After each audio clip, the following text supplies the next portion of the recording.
Então, nós conversamos, hoje eu conversei com ele, né, com o José, já está amigo íntimo, né?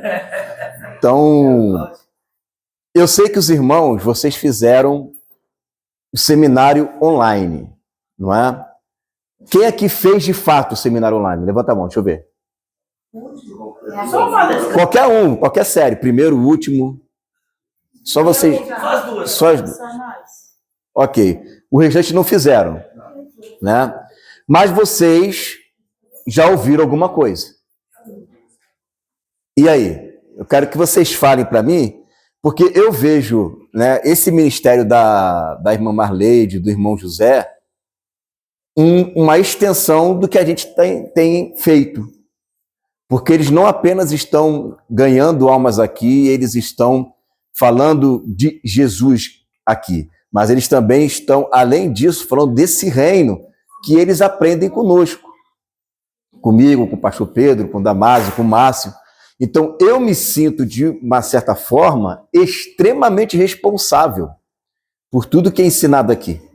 Porque se eles tomam como nós o exemplo do que vai ser aplicado, então eu tenho como obrigação me sentir responsável por eles, pela manutenção da fé e pela manutenção da fé também de vocês. Então, na verdade, muitas das vezes pode acontecer dele tentar ou ela tentar passar uma coisa e isso não ficar muito bem encaixado, porque cada um tem um jeito de ensinar, como o próprio José falou, eu consigo entender muito melhor o pastor Damásio falando. Isso é normal, isso pode acontecer, né? Então, qual é a ideia aqui essa noite? É a gente fazer uma aula onde a gente vai tirar as dúvidas, tá? Onde vocês vão poder perguntar, onde vocês vão poder interagir, e aí uma pergunta vai gerar outra pergunta, que vai gerar outra pergunta, e aí quanto tempo nós temos? Não, tem que ter um tempinho aí, né? Se a gente parar para lanche, pausa, não, tô brincando. Mas a nossa ideia é fazer com que vocês, e eu sempre digo isso, e eu estou vendo esse esforço imenso, né, do José e da Marleide, que é gerar discípulos. Eu vi ontem aqui a alegria na adoração, a alegria, né, o comprometimento que eles têm, independente de qualquer coisa que aconteça numa igreja, ou facção, ou divisão, ou esfriamento da fé, eles estão sempre em pé para poder estar ensinando a palavra, para poder estar levando o evangelho, para poder ir para Minas, para poder ir para a Bahia, e eles não param, gente. É impressionante, igual eu fazendo live, 5 por semana. Eles não param, é impressionante, e isso me deixa feliz, porque a motivação deles, eu estou dando esse testemunho aqui para vocês, né, deles, me motiva também, porque eu vejo que aquilo que nós fazemos lá no Rio, nas câmeras, elas de fato gera fruto de verdade, palpável, né? Gera fruto de verdade. Né? Pessoas pegam a apostila, como ela falou, né? Eu estou lendo a apostila e estou replicando. Isso é maravilhoso. Às vezes a gente fica acordado de madrugada pensando no que vai escrever, e a gente pensa, vou lá fazer uma live. Só que Deus é bom, Deus coloca pessoas certas, que vai pegar aquele trabalho que nós fizemos e a gente, sem saber, está passando para os outros. Isso realmente é motivo, né? Igual o apóstolo João falou lá na sua segunda carta, né? Que ele escreve lá para a igreja: filhinhos, eu não tenho maior alegria do que esta, de saber que vocês andam na verdade. Né? Então não tem maior alegria do que essa de saber de que existe um grupo aqui de irmãos que não negocia a fé, porque é como eu estava conversando com ele hoje na mesa, né? Se tivesse que apenas fazer campanha e tudo mais, isso aqui já estava com gente lá na rua, né? Mas quando chega aqui e encontra o reino, aí, né, já dá um passo para trás. E aí, isso machuca o ego, entristece? Não, o reino é inegociável. O reino ele é inegociável. E é assim mesmo que tem que ser. É dessa forma que Deus vai honrar. Hoje são eles dois, amanhã serão vocês vão estar sendo multiplicadores. Né? Porque a gente cria discípulo, não é para nós mesmos, a gente cria discípulo para poder enviar, né? Para poder gerar outros discípulos. E uma das coisas que a gente tem falado aqui, né, e a gente sempre começa, eu conversei com eles, como é que tá? Não, estou começando agora, tiveram poucas aulas, né? Então faz um pequeno retrospecto aí do que você tem ensinado para a gente poder ver como é que eles estão, e se tiver que voltar no assunto, a gente volta nesse assunto, não tem problema nenhum, tá? Então, assim, para vocês que não fizeram seminário online, não fizeram presencial, mas ouviram algumas aulas deles aqui, eu vou fazer uma resposta direta a vocês aqui agora. Aliás, fazer a resposta, não fazer a pergunta, né? Eu vou fazer uma pergunta direta para vocês aqui agora. Qual foi o impacto que vocês tiveram ao saber que vocês não vão morar no céu? Como é que foi? Foi difícil? Foi fácil? Porque vocês vêm de uma linha bem ortodoxa. Para mim, assim, não foi muito difícil, sabe? Porque, como a gente assim... Deixa eu ver isso aqui, deixa eu ver aqui se está funcionando. Vai falando aí, pode falar no microfone. O pessoal de casa ouviu, o pessoal de casa ouviu, né? Tipo assim, para mim não foi muito difícil, porque tipo assim, eu não entendo muito sobre o reino, sabe? Não entendo muito, mas como eu ouvia ela falar, o pastor Zé falar, minha tia falar, tipo assim, não só de boca, mas na palavra, porque estava na palavra. Então, para mim, não... Como assim? Que não, uma vez que mostrou na Bíblia... Não me abalou. Você não lutou contra o texto, você aceitou o texto. Aceitei porque está na palavra, né? Amém. E ali, como a primeira aula que vem ali sobre as promessas de Abraão, né? Que a terra vai... a morada nossa aqui na terra. E tudo interligando, né? Que a Bíblia Estou fazendo um bom trabalho, então, né? Então, eu não tive dúvida nenhuma sobre isso. Amém, amém. Porque está faltando mais, é só pegar mais firme no reino. Agora é só refinar mais, aperfeiçoar mais, né? O que já aprendeu. Aprender mais. É isso, para mim. Amém. Alguém quer mais falar alguma coisa do testemunho, do que recebeu? Olha lá, passa para ela ali que ela vai falar. Eu vim da Assembleia, né, que crê que vai ter o arrebatamento. Não, nós também cremos no arrebatamento. O problema é que é para... Isso, eles creem que o arrebatamento, no caso, é ali, piscou, acabou, subiu. Isso. E aí, quando eu cheguei aqui, eu ainda lembro que eu estava sentada na mesa, aqui na cozinha da Má, e ela falou assim, Li, você... na verdade, foi uma jogada de marketing, né, que ela fez. Ela perguntou para mim assim, o que você... acho que você crê no arrebatamento, né? Foi isso. Aí eu falei assim, eu creio que, por mim, eu quero que meus filhos sejam arrebatados e tal, tudo isso. Aí ela falou assim, então... Aí foi para a Bíblia, né? Eu não tive muito assim, igual o irmão Jackson falou, não teve o que debater nem o que falar, porque estava na palavra. E... ela pegou e começou ali a folhear a Bíblia, né, e falar, e aí eu falei assim, realmente, não vai haver esse arrebatamento que muitos creem, né, muitos cristãos, infelizmente, ainda creem. Quando ela falou nos ares ali, eu falei, então será nos ares, não vai ser no piscar de olhos, faz sentido. E não teve muito o que debater, porque estava na Bíblia, não tem como a gente, não tem justificativa para isso. Amém. E aí, daí para lá, vim vendo as lives e entrei ali no grupo e comecei a buscar. E é isso, só aprender mais e pedir a Deus sabedoria. Sabedoria, né? Mensagem de ontem, né? Bem, quando eu fiquei sabendo que eu não ia morar no céu e que eu não ia ser arrebatada no piscar de olhos, isso me chocou bastante. Até porque a gente é de uma igreja que eles creem fielmente. Eles são adventistas. Não, adventista não, eles são unicistas. A gente falou tanto do adventismo hoje. Eles são unicistas. E eles creem que existe só um Deus. E a gente foi doutrinado dessa forma, né? Que existe só um Deus. E eu queria realmente ser arrebatada num abrir e piscar de olhos, porque eu não queria sofrer. Então, isso para me aceitar foi muito difícil.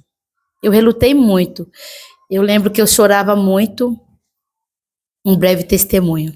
Eu lembro que eu chorava muito e eu pedi a Deus, Senhor, me ajuda a entender a tua palavra. Eu preciso saber se eu vou ser arrebatada antes ou vou ser arrebatada depois. Aí eu falei, Senhor, fala comigo na palavra. Eu preciso ouvir a tua voz. E eu abri a palavra. Aí quando eu abri a palavra, estava lá em... Eu não sei se é 2 Pedro que fala... 2 Pedro 3,17. Que fala assim, que pelo engano dos homens, nós seríamos arrebatados. Tipo assim, falando tipo assim. Uhum. E aí, eu vi que Deus falou comigo ali, que por conta do engano dos homens tentando fazer as pessoas entender que ia ser arrebatada, a fé dela ia cair. Por crer que seria arrebatada e não será arrebatada antes da grande tribulação. Aí eu fiquei mais concentrada mais no reino, né? Comecei a me distanciar de lá, da igreja. Eu ia mesmo por ir, mas aí comecei a focar mais no reino de Deus. E é isso, estou aqui hoje. Amém. Glória de Deus. Amém, glória a Deus. Deixa eu falar um negócio. Eu achava também que eu ia para o céu, né? E teremos acesso ao céu. É o que fala em Tessalonicenses, né? Nós iremos ao encontro do Senhor aos ares. Louvado seja o nome do Senhor. Mas onde eu tirei todas as minhas dúvidas foi em João 14.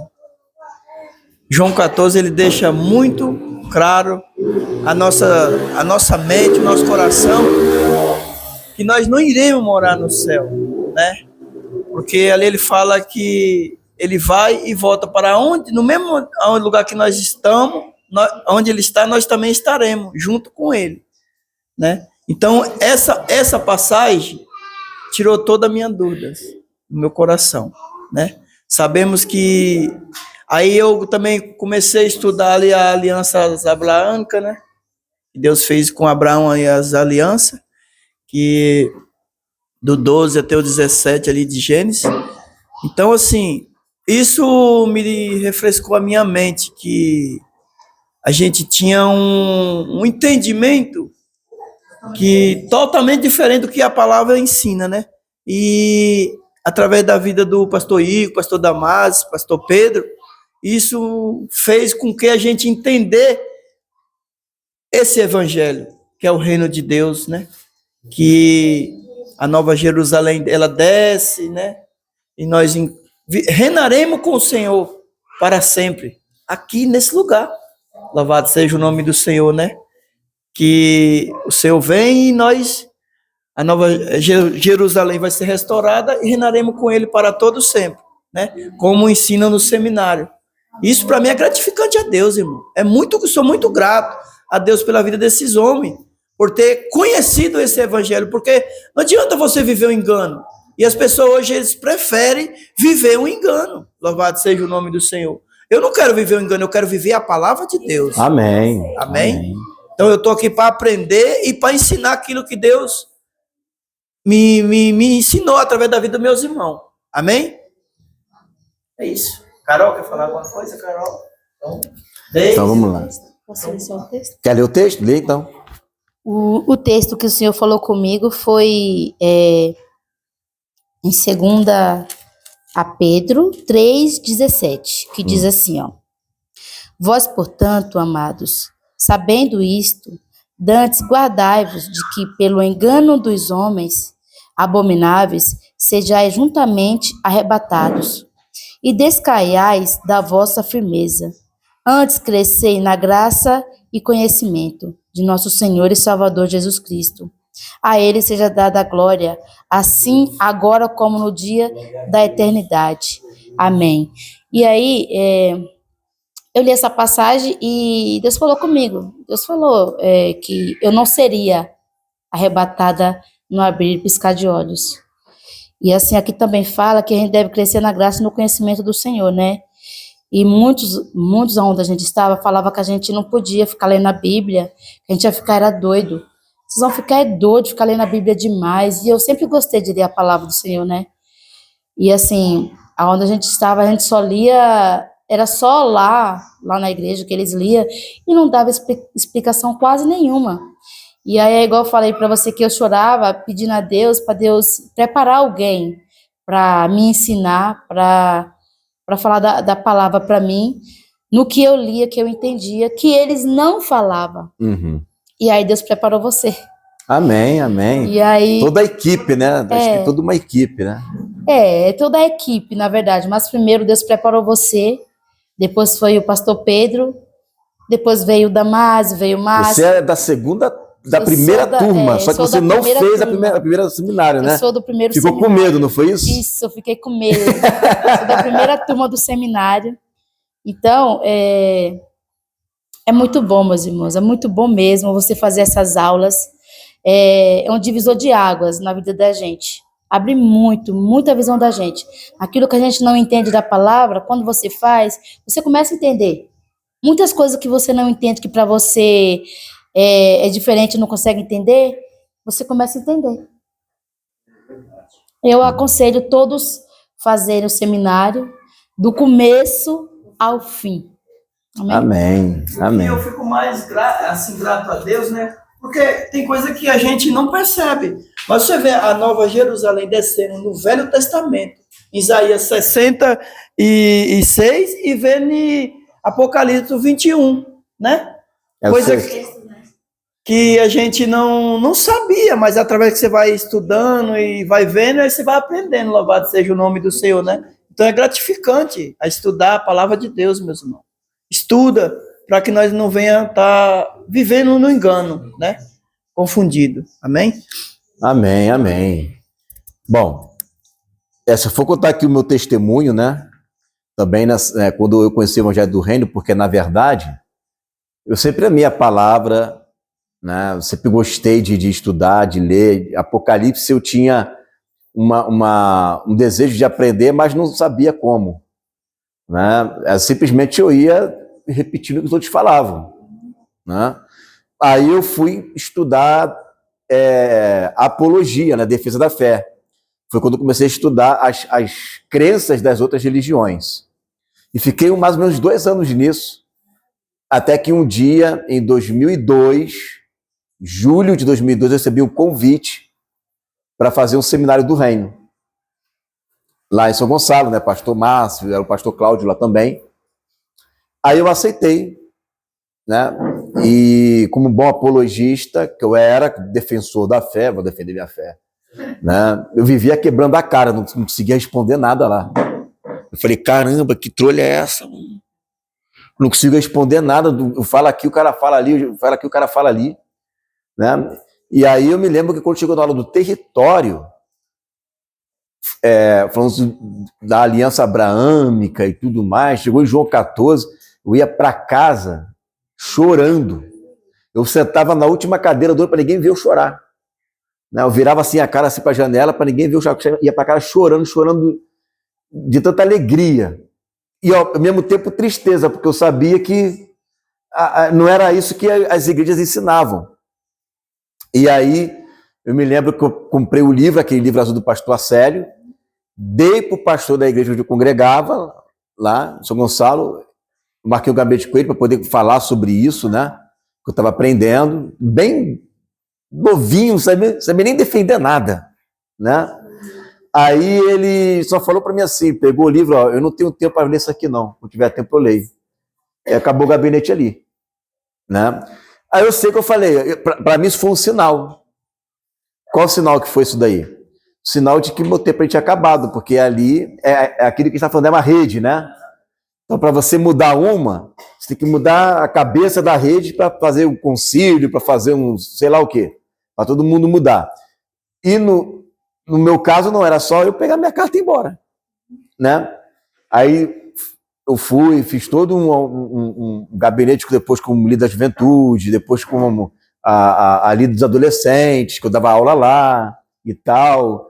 Então eu saí de uma igreja que eu tinha entrado com 16 anos de idade, onde eu aprendi muita coisa lá, né? Mas eu na época, como não tinha YouTube, porque o YouTube é de 2004, não tinha YouTube, não tinha nada de nada, rede social, o máximo que você tinha, se não me engano, era um Skype, e olhe lá.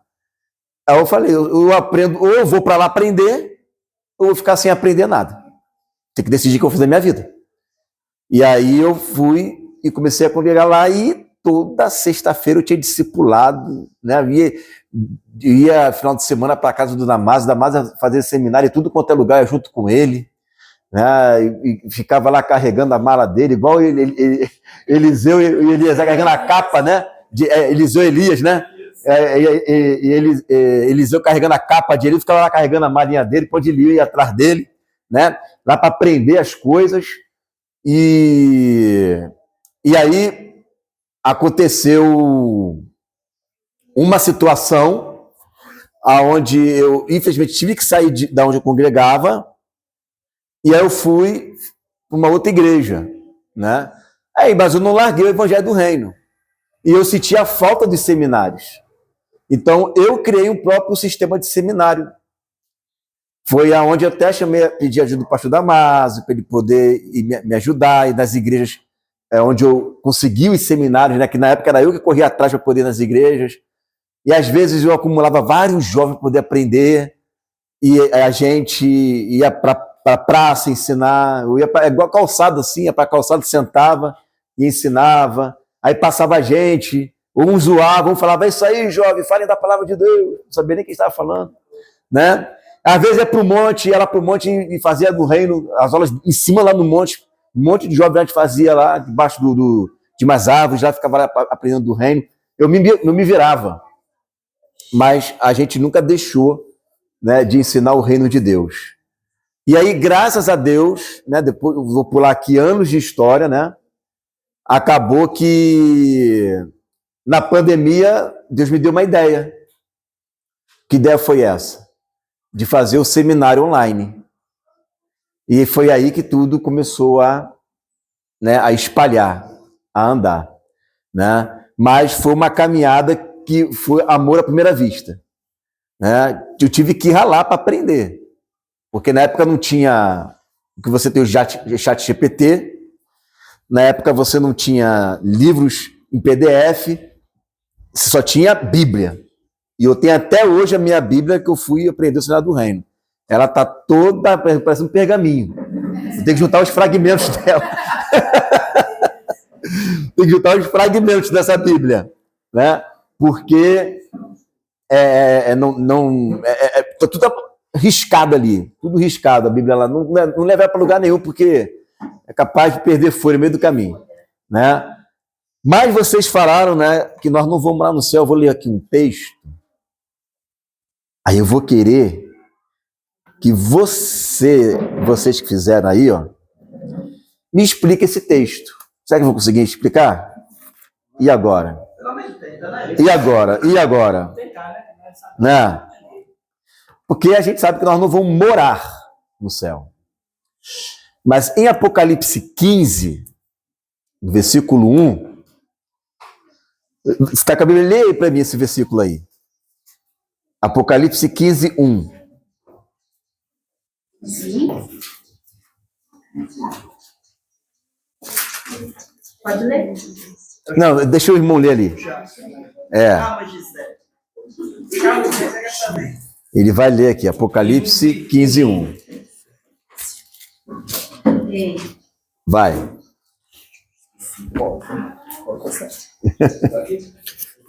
E o título fala assim: os 7 flagelos. Vi no céu outro sinal grande e admirável. 7 anjos tenho os 7 últimos flagelos. Pois com estes se consumou a cólera de Deus. A cólera, né? A cólera de Deus. Sim. Vi como que um mar de vidro mesclado de fogo, e os vencedores da besta, da sua imagem e do número do seu nome, que se achavam em pé no mar de vidro, tenham harpas de Deus. Pronto, solta aí. A pergunta é: quem é esse grupo que saiu vitorioso da besta que está lá no céu? Só pode ser, mas o que estão fazendo lá? A gente não vai morar no céu? Porque assim, eles falam que saiu, né? Eles saíram vitoriosos, ou seja, eles venceram. A igreja? Mas, sim, a igreja vence a besta. Mas isso que ele está vendo aqui é uma adoração junto ao mar de vidro ou em cima do mar de vidro. E esse sinal que ele está vendo é no céu. Mas a igreja não vai para o céu. Mas esses são os que venceram a besta. Isso aqui é a igreja. E agora? E agora, José? E agora, José? Não, eu acredito que nesse momento aí é o momento do trono branco. Não, ainda não. Ainda não? Ainda não. Não é? Não. Mas tem uma passagem que fala assim que o céu e a terra fugiram. Pois mas como é que eles estão no céu? Você não tem nem céu eterno, que eles estão no branco. E aí? Verdade. Meu Deus. E agora? Como que a gente resolve essa questão? Tenho certeza que quando o pessoal estiver vendo lá na live, quando lançar o vídeo, vai falar assim, essa resposta é muito fácil. Essa daí eu já sei. Né? Só que às vezes na hora dá branco, né? Isso é verdade. Pastor, isso aqui não vai remeter a Apocalipse 7? Vai, tem uma conexão com Apocalipse 7. Tem uma conexão. Esse pessoal está com harpa na mão, eles estão adorando. Vai falar também Apocalipse 7, que fala que eles estão com palmas nas mãos, né? Uhum. Estão diante de Deus. Diante de Deus. Tribulação. Esses são os que vieram, né, da grande tribulação. Então, uma coisa é certa. Tá? Primeiro, nós vamos herdar a terra. Isso aí é bíblico, não tem por onde correr. Né? Ninguém vai desfazer o que vocês aprenderam, não. Tá? Agora, o fato é que vocês também aprenderam que a Nova Jerusalém, ela só desce na terra depois dos 1000 anos. Não é isso? Então, primeiro, a Jerusalém que hoje existe, que Paulo diz que ela é escrava, ela no reino milenar, ela será restaurada. Ok? Então, esse texto aqui, ele não pode estar falando de um momento da Nova Jerusalém, porque a Nova Jerusalém, quando nós estivermos nela, vamos colocar naquele momento de Apocalipse 21, ela desce do céu. É santa cidade. Né? É a santa cidade que desce do céu, não é? Agora, então qual momento que é esse? Só pode ser no milênio. Entendeu? Só pode ser no milênio. Mas no milênio, a igreja não vai estar aqui na terra? Sim. Vai, porque ela vai reinar sobre a terra. Mas o Pai vai estar aqui na terra? Não. Porque o Pai só desce com a Nova Jerusalém. Então, o que o texto está dizendo é que durante o reino milenar, a igreja, ela também terá acesso ao céu. Porque aqui está falando que ainda tem céu. Ainda tem céu. Não pode ser no trono branco, porque ainda tem céu. No trono branco é só julgamento. Né? Eu achei que era no trono branco, porque fala que a terra e o céu fugiu da presença de Deus. Foge, a terra e o céu fogem da presença. Mas aqui está falando que tem... E viu um grande sinal admirável no céu. Então, Isso. Então ele está vendo no céu aqueles anjos e também, diz aqui, no versículo 2, e vi, né? Um como um mar de vidro. Então, o que ele está vendo? Ele está vendo aqueles que já venceram a besta, ou seja, não é agora, né? É no momento em que a besta já foi vencida. Quando é que ela é vencida? Quando Jesus volta. Quando Jesus volta, é que a besta é vencida. Você sabe que durante a vida de Jesus tem o Armagedon, né? Vai vir, né, aquele período do tribunal, né, do julgamento, que não é o grande trono branco, é um outro julgamento. Você vai ver também toda a construção, né, e a restauração de Jerusalém. Então, tudo isso que está acontecendo tem que ser aqui na terra. Mas a gente vê textos como esse daqui, eu vou ler o outro que ela citou, que você também vê a igreja no céu. Ao mesmo tempo que você vê uma promessa de herdar a terra, você encontra texto da igreja no céu. E por que a igreja vai para o céu? Porque o Pai não desceu ainda. Aí o cara vai ter um acesso. Mas terá acesso ao céu. Entendeu? E as coroas também da segunda só. Será quando ele vem, né? Será quando ele vem? A galardão. Galardão é quando ele vem. Eis que venho com um galardão e darei cada um segundo a sua obra. Estou aí com uma dúvida. Caso quando o pai vier descer, né, com a Nova Jerusalém, aí vai ser quando o filho entregar o reino ao pai? Sim, 1 Coríntios 15, 28. Ali ele entrega o reino ao Pai. Ah, tá. Não era só isso mesmo. Né? Então a gente vai ler esse texto aqui agora, ó, no Apocalipse 7, que ela leu. Olha aí que interessante. Tá, versículo 9, ó. Depois dessas coisas eu olhei, eis aqui uma multidão a qual ninguém podia contar, de todas as nações, e tribos e povos, deixa eu ver aqui, ok, isso mesmo, tribos e povos e línguas que estavam diante do trono, tá? E perante o Cordeiro. Então, o Cordeiro também terá acesso ao céu, tá? Ele vai ficar aqui fixo, parado, igual uma árvore plantada em Jerusalém, não. Tá? Ele também vai ter acesso ao céu. E nesse momento é que ele está tendo a visão de Deus, do Pai e o Cordeiro. Ok? E eles estavam o quê? Trajando vestes brancas e com palmas nas mãos. Então, palmas é o quê? Remete à festa dos tabernáculos. Porque na festa dos tabernáculos é quando eles pegavam não é palmas bater palma, não. Palmas é como você junta várias plantas, 4 espécies de plantas, né? Aí faz uma palma, né? Aí estavam que são chamados de 4 espécies, né? São as plantas das 4 espécies. Aí ele pega essas palmas na lei, né? E começa a fazer orações direcionadas aos pontos cardeais, abençoando todas as nações da terra. Tá?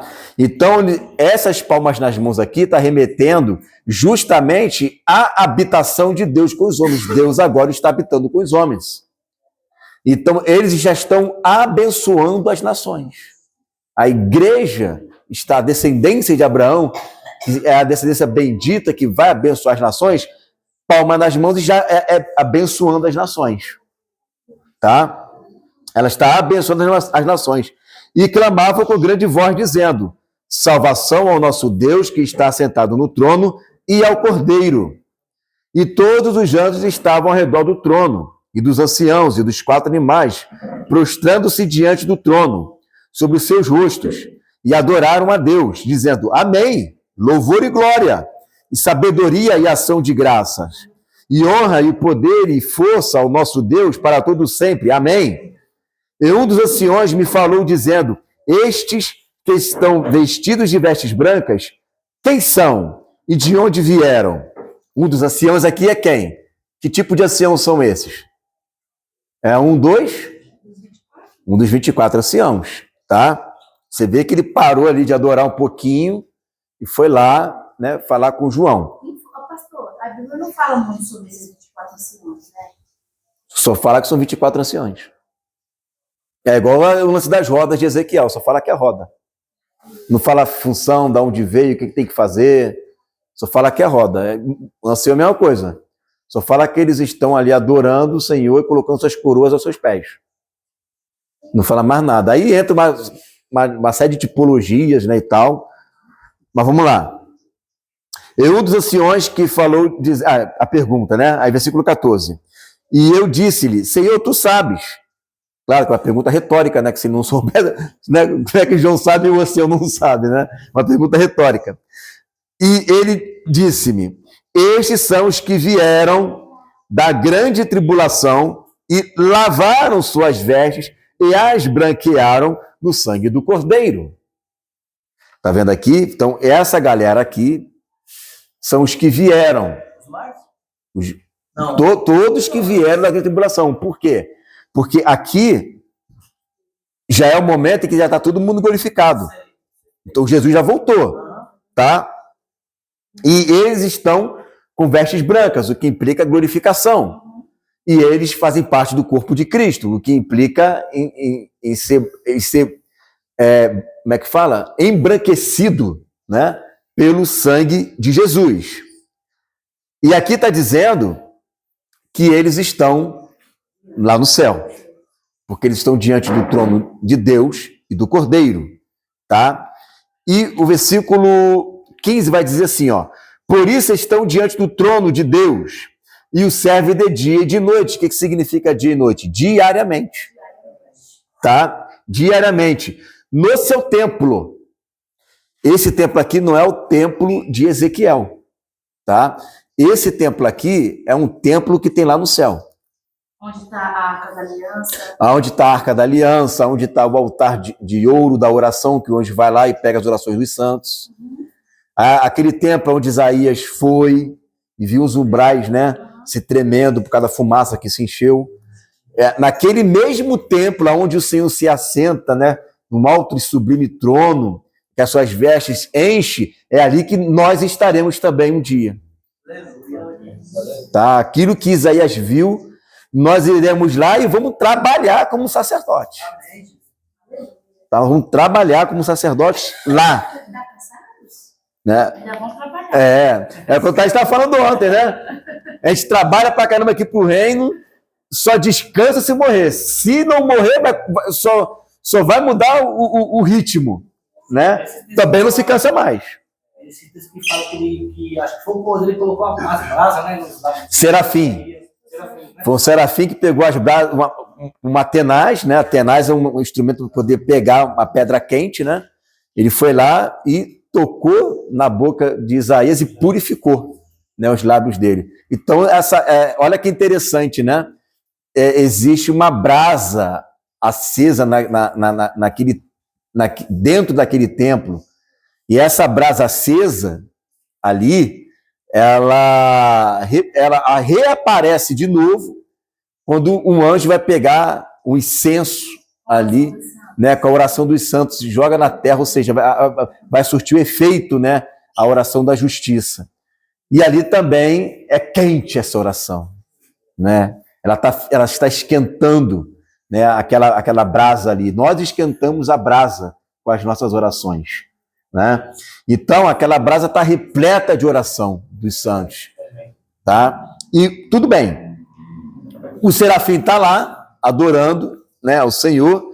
As suas vestes cobriam todo o templo, né, e toda a terra estava cheia da sua glória, né, diz o texto.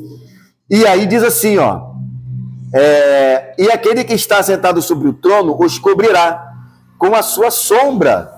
Nunca mais terão fome, nunca mais terão sede, nem sol, nem calma alguma cairá sobre eles. Isso aqui é um texto de Isaías, que mostra que dentro do contexto de Isaías, diz, né, que a morte já foi vencida. Tá? Então, esse texto aqui não pode ser um texto que é para o momento de hoje. Não tem como. Que vem para o momento do milênio. Para o milênio já é. A morte, Não, mas aí a morte é vencida para nós. sim, para a gente. Para a igreja. Não. É igual para Jesus. A morte não tem mais poder sobre Jesus. Ele venceu a morte. Nós venceremos também. As nações ainda não. Tá? As nações só vão cantar o hino da vitória também lá em Apocalipse 21, que esse texto é repetido lá também. Esse texto é para nós aqui agora, que foi glorificado, mas também será para eles quando eles também não mais morrerem. Tá? Porque o Cordeiro que está no meio do trono os apacentará e lhes servirá de guia para as fontes das águas da vida, ou seja, Nova Jerusalém, que sai aquelas fontes das águas, né? E Deus lhe parará dos seus olhos toda a lágrima. Então preste atenção, olha que interessante aqui. No versículo 14 diz assim, ó: E disse-lhe, Senhor, tu sabes, ele disse-me, esses são os que vieram. O texto aqui no grego, ele traduz mais ou menos assim, ó: esses são os que vêm vindo.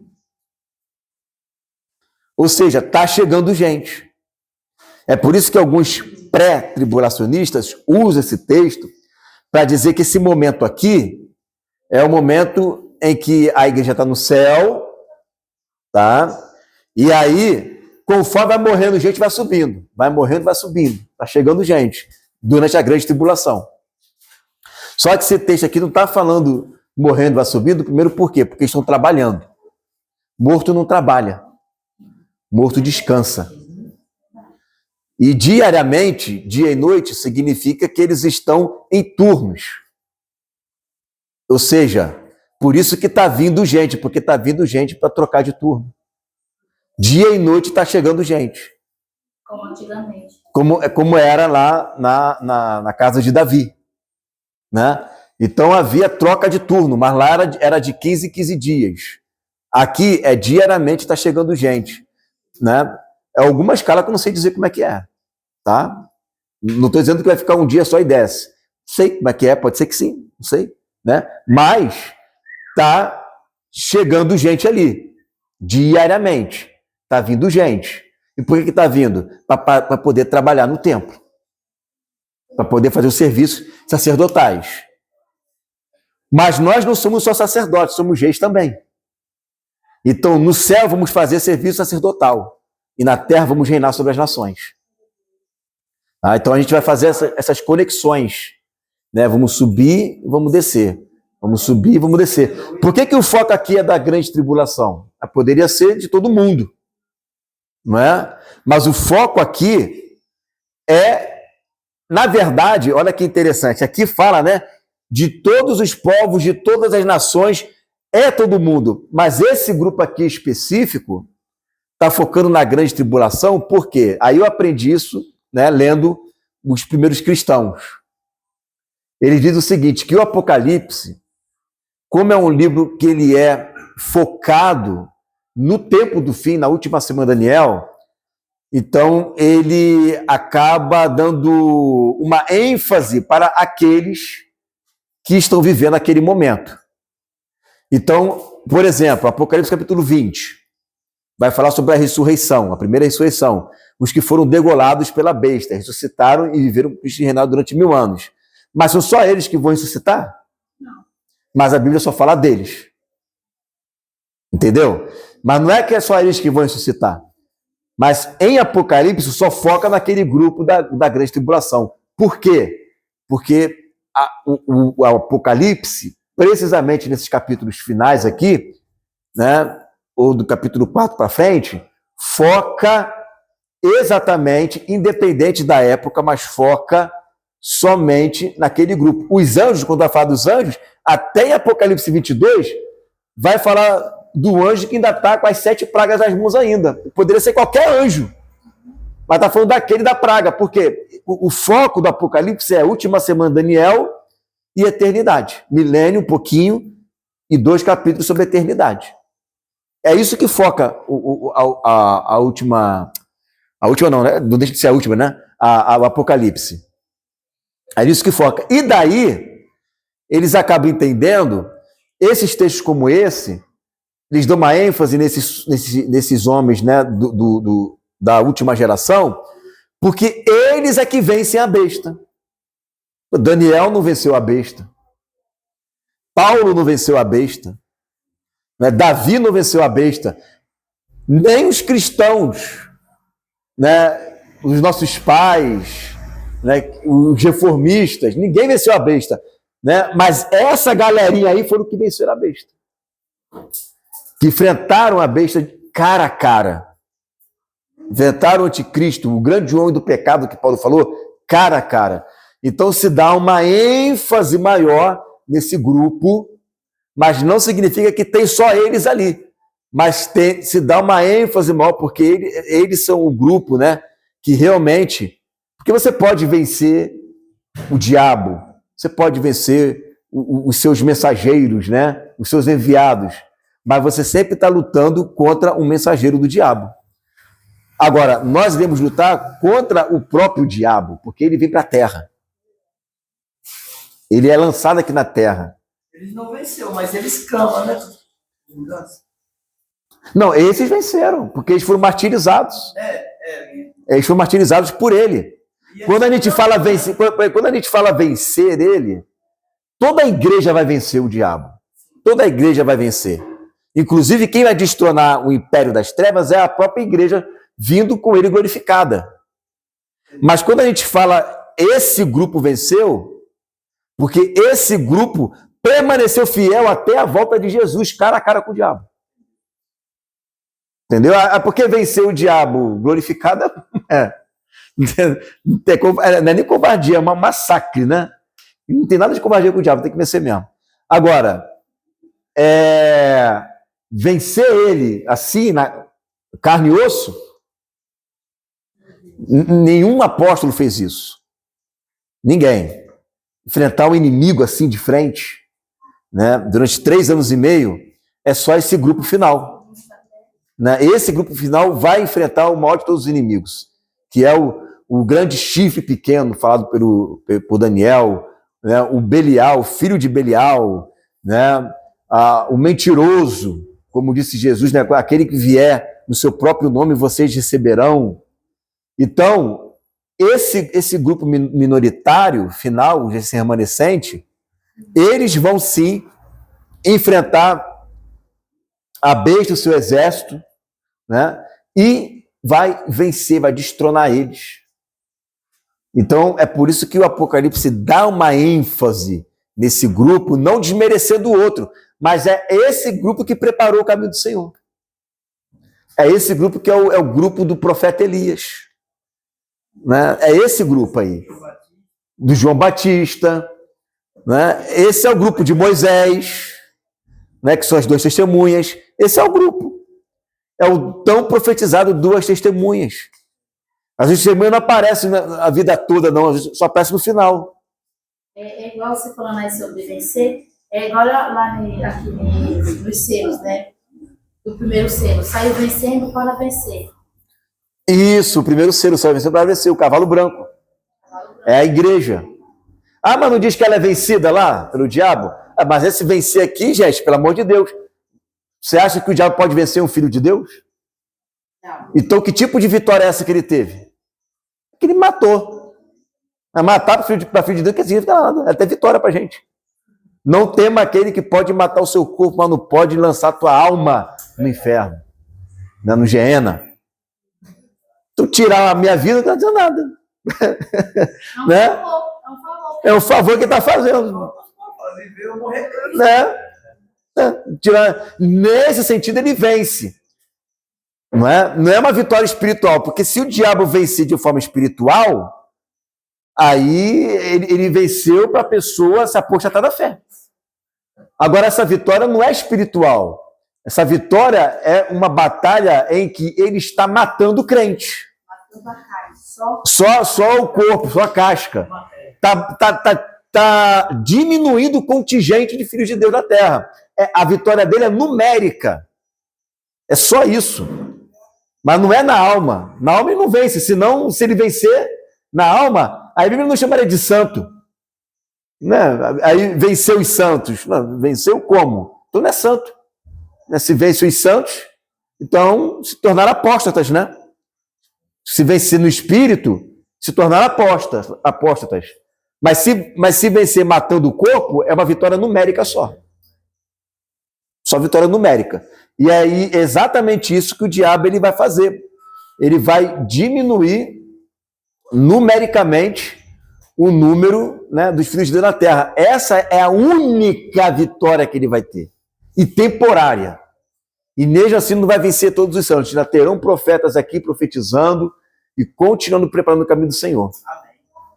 Né? E essa geração prepara o caminho para a vinda de Jesus. Né? E quando Jesus vem, aí sim, toda a igreja completa vai lá e dá a pedrada na Babilônia e acaba com todo esse império. No pé da estátua quem dá é o Senhor. É o Senhor, isso, é o Senhor com a igreja, é o Filho do Homem, principalmente, mas com a igreja, porque aquela pedra que é lançada assim a auxílio de mãos e que derruba a estátua, né, nada mais é do que aquelas pedras aquela saraivada que vem e acaba com a Babilônia. A Babilônia faz parte dos pés da estátua. Né? Então, é ali que termina ela. Né? Mas a Babilônia não é a cabeça, assim, mas no final recapitula todas as nações ali. Todos os impérios antigos, eles acabam voltando no espírito, né? Aquele espírito babilônico, aquele espírito persa, né? Aquele espírito grego, né? Assírio, todos aqueles espíritos malignos, aquelas potestades juntos, está todo mundo unido. Olha só como é que vai ser uma guerra. Eu acho que a única coisa que a Ellen Goldwater acertou foi no nome do livro, O Grande Conflito. A única coisa que ela acertou foi no nome, né? O Grande Conflito. Fiquei até um pouquinho de ciúme de pegar esse nome, podia pegar esse nome e colocar numa live, né? O Grande Conflito. Acho que eu vou fazer isso para enganar os adventistas. Né? Botar uma ratoeirazinha ali, o Grande Conflito. Né? Então, e realmente, essa é a guerra final. Aonde você vê todas as tropas reunidas do mal juntas contra as tropas do bem, todas reunidas. A gente vê Abraão com aquela. A gente olha para Abraão e vê aquela aparência de velhinho, né? Você vai ver Abraão jovem, né? No vigor da sua idade. Né? Você vai ver Jó, que a gente tem aquela. Toda vez que a gente olha para Jó, ele só tem foto dele caído. Foto não, de figura, né? Doente. Né? Você vai ver Jó vai ficar irreconhecível, né? Na flor da sua juventude, do seu vigor, ali, né? Glorificado, né? E tantos outros, né? O pobre, né? O Lázaro, doente também, vai voltar na força do vigor dele, né? Da juventude dele. Então, toda a igreja, desde Adão até o último, né? Que nasceu de novo, vão estar todos glorificados para por fim ao império da besta, né? E Jesus julgar, né?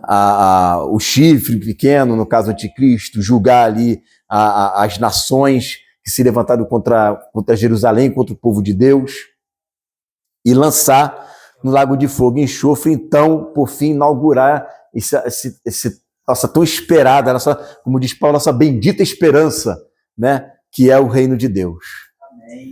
Então, o reino de Deus, ele é algo que eu fico... Se a gente fica ansiando pelo reino, imagina Jesus que já sabe como é que vai ser. Porque eu fico esperando uma coisa que eu nunca vi, eu fico imaginando como é que é. Eu fico imaginando. Eu vejo o texto de mar de vidro, eu fico imaginando como é que é um mar de vidro. É um mar congelado? Né? Imagina congelar um mar. Né? Será que é isso que ele viu ali? Né? Não sei. Mas você pensa que Jesus ele está vivenciando isso. Ele está vendo isso. Então você veja o seguinte, né? Veja só.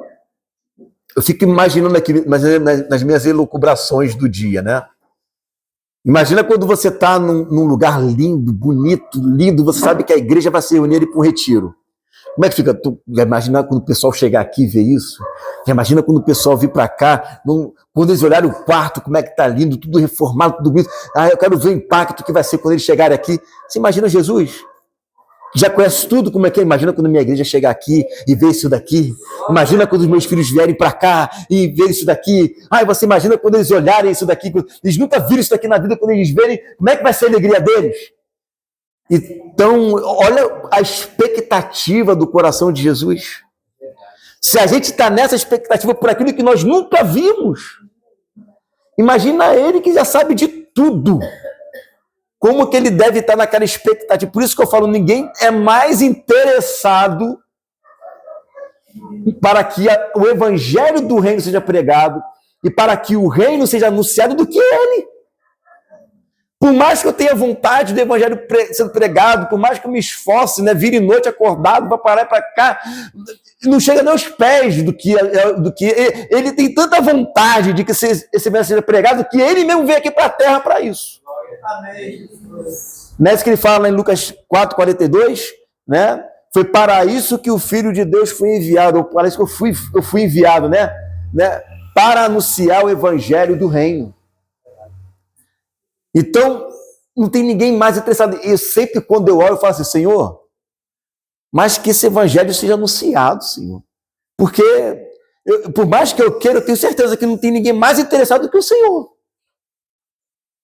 Se o Senhor é o mais interessado, a não ser que não seja o tempo, aí vai ficar empatado nós dois ali. Né? Vai ficar empatado nós dois, esperando o tempo certo. Mas que agora seja esse tempo certo.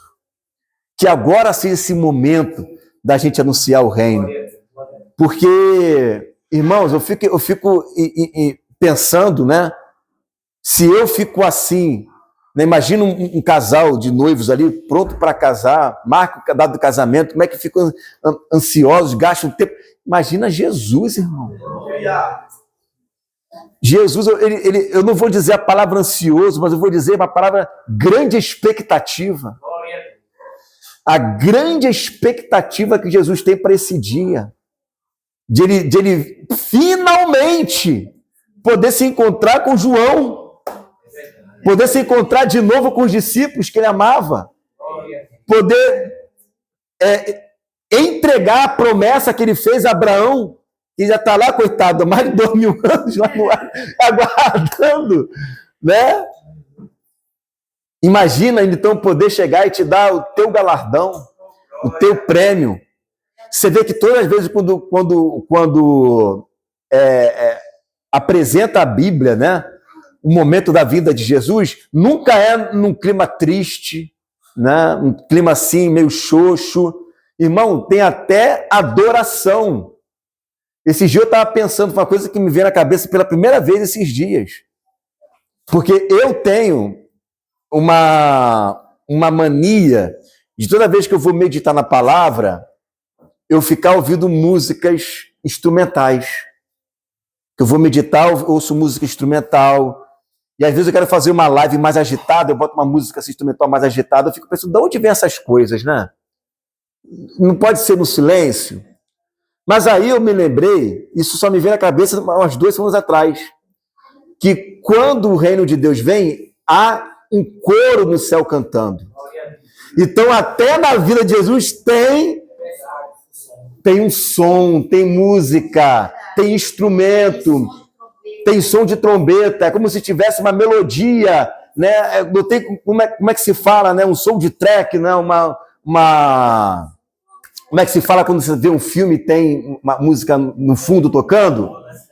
Não é? Então, uma trilha sonora, essa é a palavra que eu queria, né? Até para a vinda de Jesus tem uma trilha sonora, se é cantado adoração no céu. Então, eu não sei como é que é essa trilha sonora, mas vai me motivar muito, vai me deixar muito feliz. Então, vai ter uma trilha sonora, não sei como é que vai ser o som de anjos e tudo mais. É som de trombeta, é de anjo, é de vozes, é de trovões, é som de muitas águas. Deus ama música. Né? Deus ama música. Olha que lindo, né? Deus ama música. Deus ama festa. E vai ter festa na vinda dele. Enquanto o diabo vai estar chorando lá, né? Enquanto os inimigos vão estar lá se escondendo, a gente vai em coro de música. Né? Enquanto a música está tocando, o céu está em festa, a gente vai conquistando um território. E é interessante, e olha que legal, que quando as tropas, isso lá no século 17, 18, 19, não sei se você já viu quando as tropas inglesas iam avançando, ia um grupo atrás tocando com bateria, né? E eles avançando, o pessoal tocando os instrumentos. Como Josué em Jericó, né? Como Josué em Jericó. Eles iam lá e tem um som de trombeta e está tocando. E está Miriam cantando enquanto está passando ali pelo Mar Vermelho. Por isso que diz que eles cantam o cântico de Moisés. Então nós vamos estar adorando ao Senhor e no momento de conquista da terra. E quando tem som de gente se escondendo, né, murmurando, dizendo cai sobre nós, nós vamos em adoração conquistando a terra. Nós vamos em ritmo, né, de louvor a Deus, cantando o cântico de Moisés. Adorando ao Senhor. Então, não é um momento xoxo, não.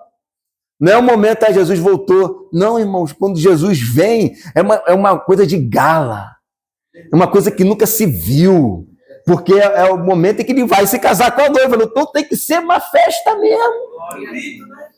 Tem que ser com um grito de teruá, de trombeta, de tudo que você possa imaginar. Então, quando eu vejo essa cena pela fé, porque tudo eu posso ficar imaginando, né? Eu fico vendo essas cenas pela fé, eu fico pensando, meu Deus do céu, a gente realmente, nós somos privilegiados, porque nós estamos enxergando além do que muito a igreja enxerga hoje. A igreja vamos morar no céu, Jesus vai voltar para morar no céu.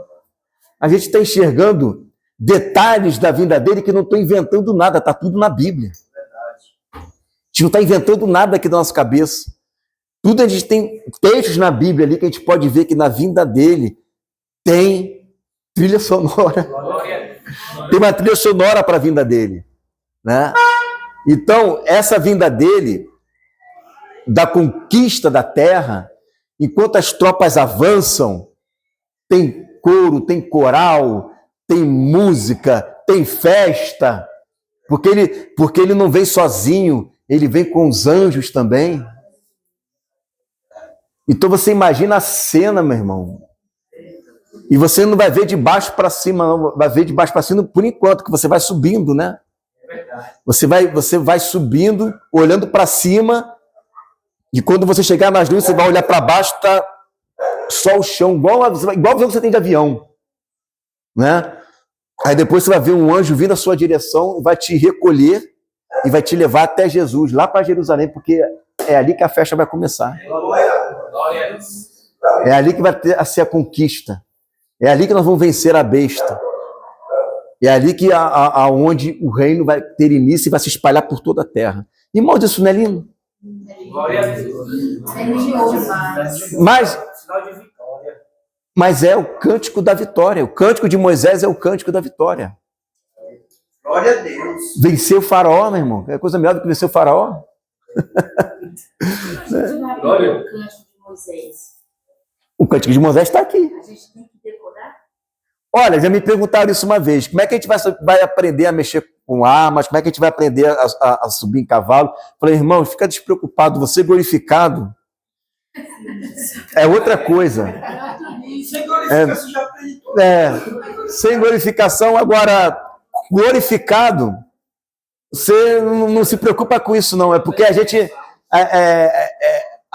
nós... É a mesma coisa de você, de repente, você pegar um computador zerado e jogar um programa nele. Você jogou o programa. Você não ensinou o computador. Quando apertar essa tecla aqui, X, aí você vai lá e aparece o X aí no Word, tá? Não. Você jogou o programa, ele já vem rápido, né? Completo. Então, eu acredito que Deus vai jogar um programa ali, né? No ato da glorificação, que você vai aprender um monte de coisa de uma vez só. É igual o espírito de sabedoria. Eles não sabiam fazer nada, separar roupa, costurar. Aí Deus foi lá, encheu eles de sabedoria. Agora eu sei, peraí. Aqui, ó, agora eu aprendi. Né? Então Deus vai te encher de espírito de sabedoria, que você não sabia fazer até o momento, você vai saber fazer. Né? É o espírito de sabedoria. Eu não sei fazer nada, agora você sabe. Quer ver, ó? Pronto, agora você sabe. Esse é o problema? Agora você sabe. Né? Porque a gente fica pensando como é que isso vai acontecer. Vê na Bíblia, está lá na Bíblia. E o sopro deu a vida, né? Oi? E o sopro deu a vida. Em um sopro, com Adão, multiplicar e encher até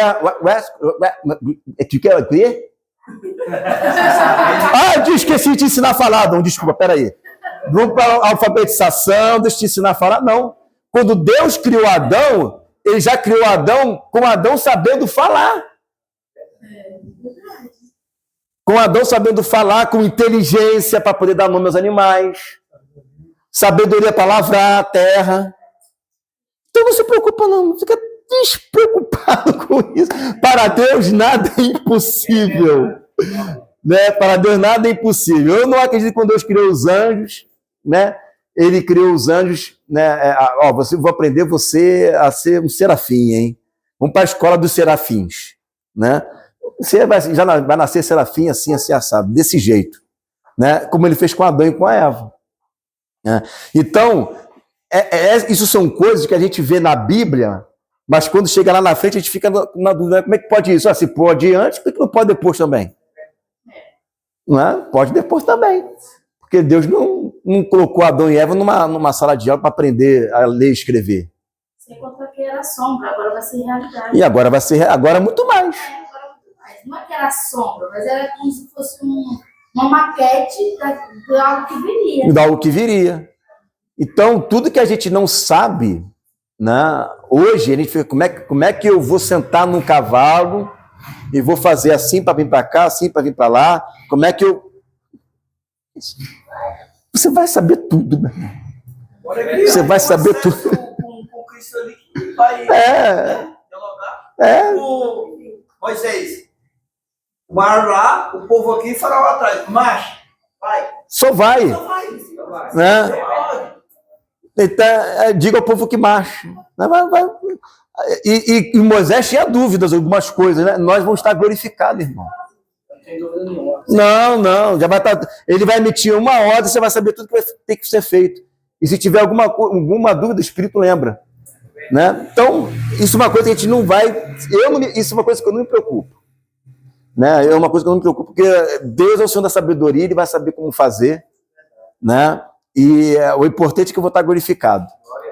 Né? Mas que vai ser lido uma coisa que a gente nunca, né, presenciou na nossa história. Né? Jesus voltando. Você imagina a cara dos ateus.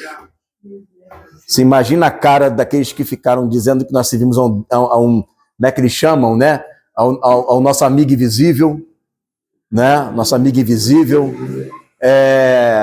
Nós somos bando de louco.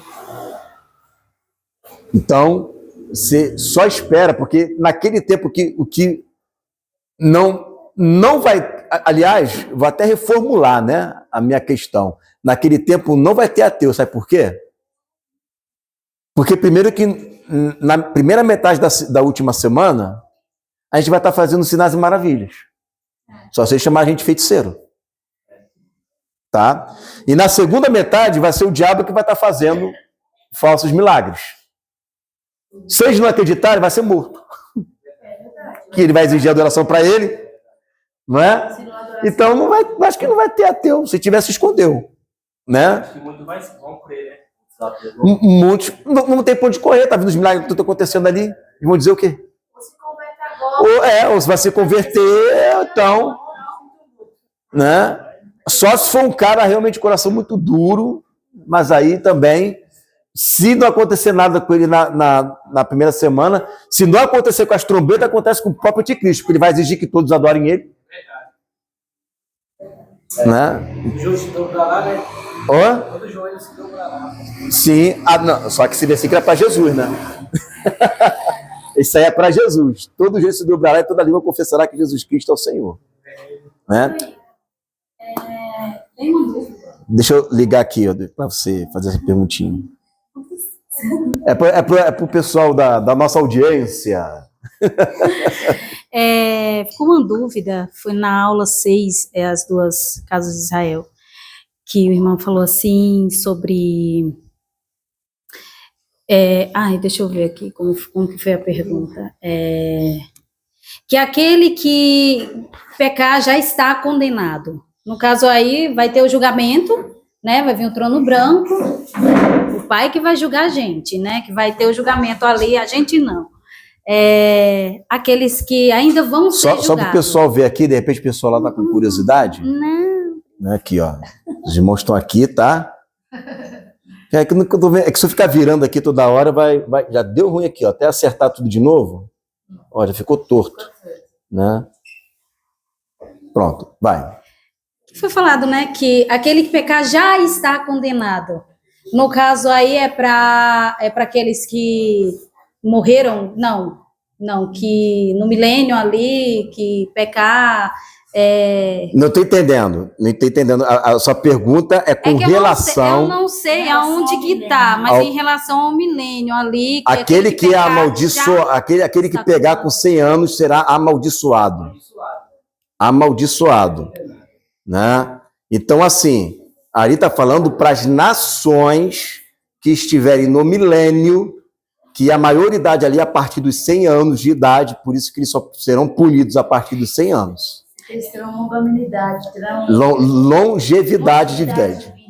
Tem que ter longanimidade também, porque é reino de Deus, né?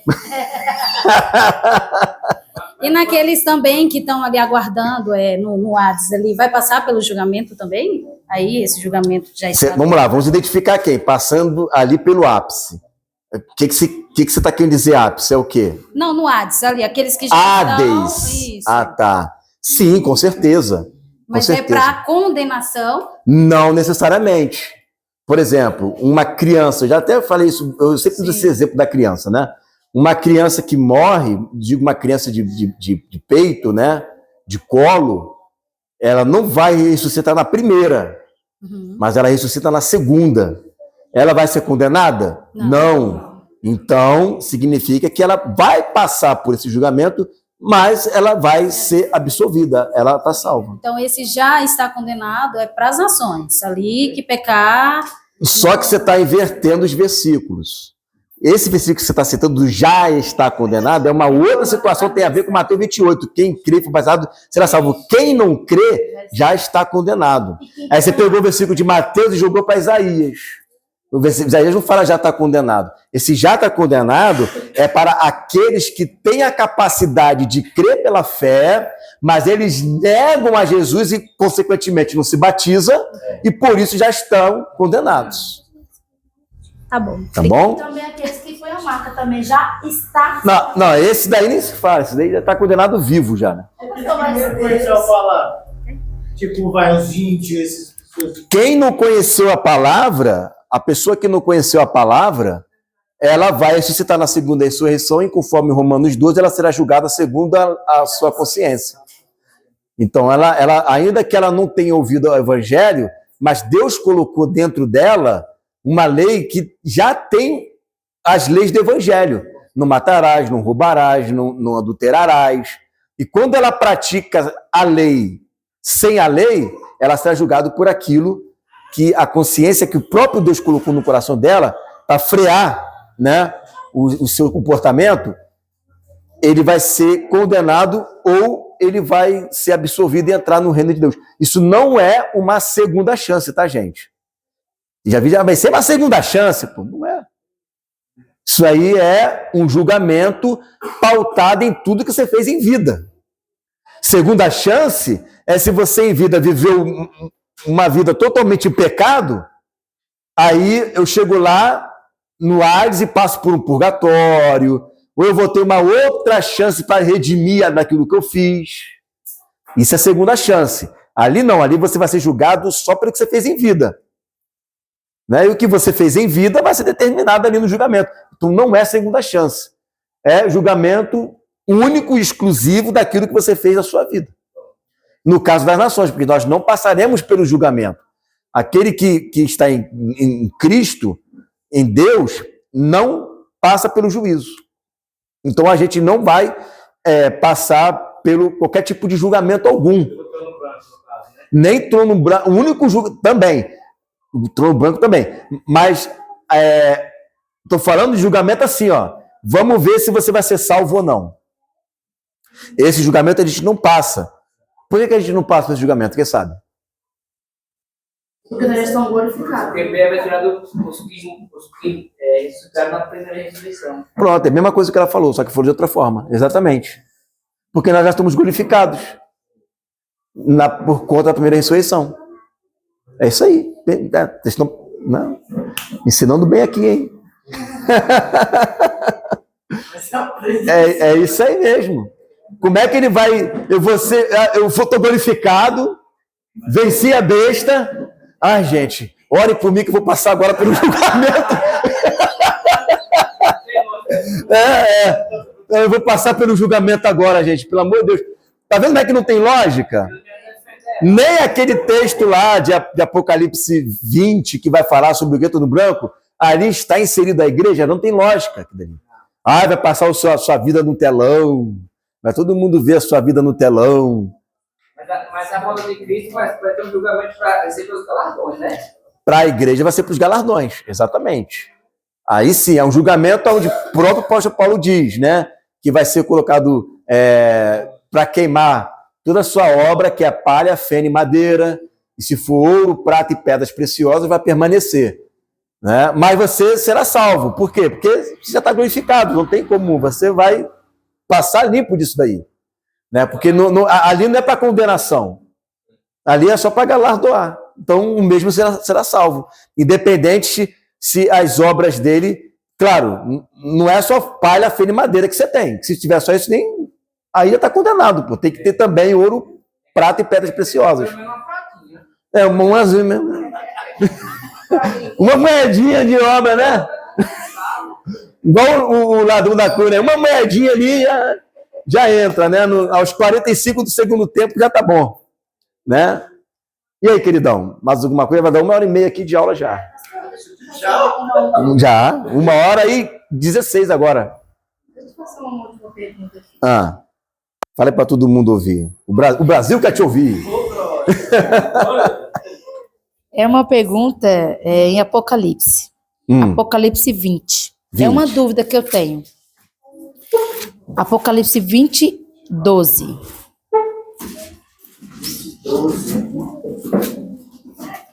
Aqui está falando do trono branco. E diz assim, ó, e vi os mortos, grandes e pequenos, que estavam diante de Deus, e abriram-se os livros, e abriu-se outro livro, que é o da vida, e os mortos foram julgados pelas coisas que estavam escritas nos livros, segundo as suas obras. Aí vai a pergunta. Existe mais de 2 livros? Sim.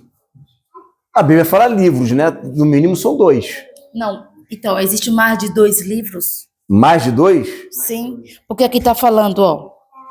Abriram-se os livros No e plural. abriu-se outro livro que é o da vida. Abriu-se os livros e Eu abriu-se... falei, no mínimo são 2. No mínimo. Mas e por que aqui fala abriram-se os livros e depois fala e o livro da vida? É porque é diferente. Um se refere à igreja e o outro se refere às nações. Certo. Entendeu? Por que se abre ali o livro da vida? Porque teve eleito que não foi reprovado. Perdão, que não foi aprovado. E aí eles citaram na segunda ressurreição. No próprio capítulo 20 aqui, você pode ler aqui, ó, versículo. Deixa eu ver aqui. Versículo 6, ó. Bem-aventurado e santo aquele que tem parte na primeira ressurreição. Sobre estes não tem o poder a segunda morte. Por que está falando isso? Será que todo mundo que ressuscitar na segunda ressurreição tem poder a segunda morte? Não. Porque os que fazem parte da primeira, esses não têm poder. E os da segunda? Aí nós temos que entender o que o texto está falando aqui. Teve gente que era para ressuscitar na primeira e não ressuscitou. Então, quem era para ressuscitar na primeira e não ressuscitou, esses têm o poder à segunda morte. Por exemplo, Judas. Teve a chance, né? Judas era um que era para ressuscitar na primeira. Aí, sobre esse tem o poder à segunda morte. Ele já vai ressuscitar condenado. E aí vai abrir o livro da vida. E aí vai dizer, Judas, ó, o livro da vida está aqui como testemunho de que o seu nome estava escrito aqui, mas ele foi riscado. Lago de fogo e enxofre. E aí vai ressuscitar as nações que não fazem parte da igreja. Eles vão ser julgados pelo livro da vida? Não, eles vão ser julgados. Por que só tem... Qual é a diferença do livro da vida e livro das obras? Por que eu vou julgar pelo livro das obras alguém que já está com o nome dela no livro da vida?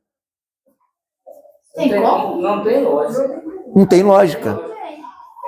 A única coisa que nós seremos julgados, e não é aberto nenhum tipo de livro, até hoje eu não li nada sobre isso, né?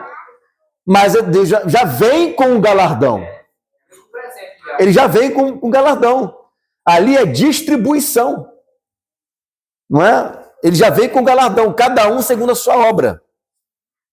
Então, o livro das obras, ali, ele é um livro para julgar comportamento. Comportamento. Para que eu vou julgar o comportamento de Judas se ele já está condenado? No caso, ele se informou. E quem tira a própria vida... E não somente por causa disso, porque ele traiu Jesus e se apostatou. Então, para que eu vou pegar o livro das obras para julgar ele se ele já está... Se ele já ressuscitou condenado, a sentença dele já foi quando ele não ressuscitou na primeira ressurreição. Ali foi a sentença dele. Não tem chance. Então, é só para saber se o nome está... Na verdade, já sabe que o nome já foi riscado, mas tem que... só desligar aqui o microfone rapidinho. Senão... então tá ótimo. Então, o livro da vida só vai estar ali para servir como testemunho de que ele tinha o nome e foi riscado. As nações não, elas serão julgadas ponto por ponto. Você fez, aí vai ter direito à tréplica, à réplica. Vai ter direito? Vai. Como que vai ter? Senhor, em teu nome, eu fiz isso, eu fiz aquilo. O que eles estão dizendo? Eles estão se defendendo. Não é? Então teve acusação ali, aí eles vão se defender. Não sei, mas o que acontece é que eu era cristão. Olha quantas coisas eu fiz. Olha o que eu deixei de fazer. Aí vai vir, né, a réplica. Mas vocês não praticaram nem isso, nem aquilo. E aí vem a sentença, né? Apartai-vos de mim. Lago de fogo e enxofre. Por isso que fala que ele vai vir como juiz, né? Exatamente. Então, ali é tribunal. Já os que não foram salvos, eles já estão condenados já. Tipo o diabo, já vai passar por... Vou ver as obras do diabo. Pera aqui, o diabo, vamos ver aqui, de repente, né? Não, ele já vai direto, é diretão. Né? Por isso que todo aquele que não foi encontrado seu nome escrito no livro da vida, né, é lago de fogo e enxofre. As nações, eles ainda vão passar por um processo de julgamento ainda. Claro que já tem pessoas que vão passar por esse processo que já está condenado, mas eles precisam saber por que estão sendo condenados. Entendeu? Hitler vai ser um. Mao Tse Tung, Faraó, né? Vão estar lá, vai ressuscitar.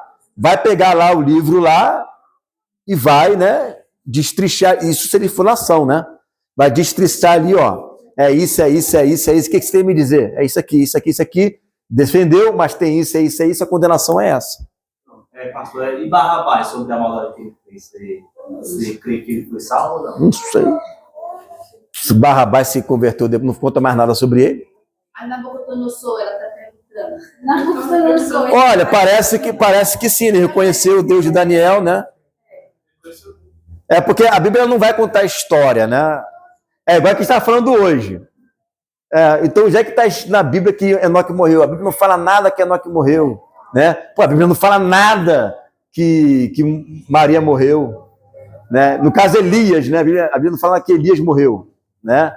A Bíblia não fala nada que José morreu, né? Tem um monte de personagens da Bíblia que a Bíblia não vai citar a morte dele. Não é porque não cita a morte, Enoque fala, mas a de Elias é quem não fala. Não é porque a Bíblia não cita que a pessoa não morreu. Senão, só porque a Bíblia não citou que Maria não morreu, que ela está viva até hoje? Né? Não. Então, a mesma coisa acontece, né, com esses personagens que contam um pouquinho da história dele, a gente não sabe o que aconteceu dali em diante. Se mais na frente se arrependeu, se mais na frente reconheceu Jesus. Né? Então, são coisas que a gente não sabe, né? E aí, queridão? Amém? Então vamos orar para entregar ao Senhor, né? Peguei um pedacinho, mas foi lindo. Pegou um pedacinho? Você chegou na hora da vinda de Jesus, cara. Você pegou Jesus voltando. Você pegou Jesus voltando, varão. Né? Uma bênção. Né? Não tem aquela pegar carona nessa cauda de cometa? Né? Você pegou na cauda, chegou na hora certinho. Ouviu a voz chamando pelo teu nome, né? Senhor, meu Deus, obrigado, Senhor, por mais esse momento que o Senhor nos tem dado, Deus.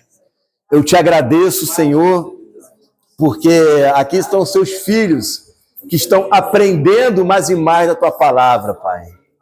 Estamos aqui, Senhor, para poder ouvir a tua voz, ouvir, Senhor, o que o Senhor tem para nos ensinar.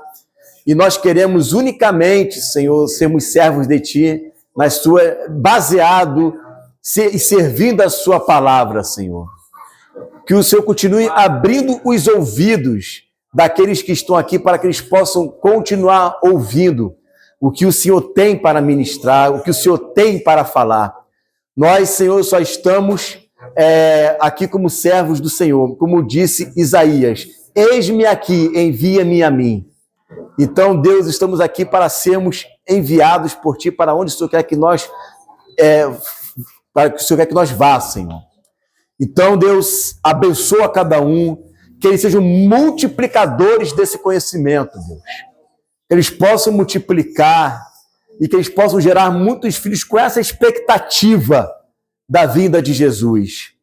Tantas coisas nos alegram, mas nada alegra mais do que a sua vinda, do que a sua volta, do que o reino, do que nos aguarda, do que nos espera. Muito obrigado por tudo, Senhor. Em nome de Jesus. Amém. Amém.